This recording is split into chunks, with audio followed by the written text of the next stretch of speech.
Saya sebagai Ketua BPK Klasis Mepang mengucapkan terima kasih kepada semua yang telah membantu kami dari Lumbung Diakonia dan juga PPMTI yang telah membantu kami di Kecamatan Mepang untuk semua masyarakat yang telah menerima, yang belum menerima bantuan dari pemerintah. Terima kasih, Tuhan memberkati.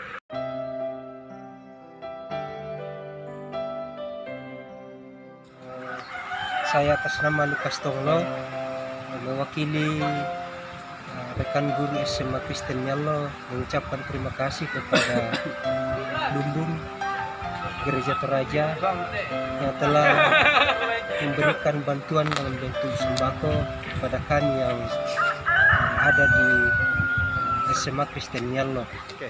Ya, kami dari SD Kristen Serambu mengucapkan banyak terima kasih kepada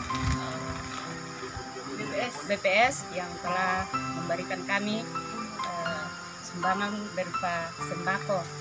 Kami dari keluarga besar SMK Kristen Tua mengucapkan terima kasih kepada Lumbung Diakonia Gereja Toraja dan juga kepada masyarakat Toraja atas donasi berupa sembako yang telah diberikan kepada kami ini. Kami berdoa semoga kalian Bapak Ibu semuanya bisa sehat-sehat saja dan panjang umur. Terima kasih atas bantuannya.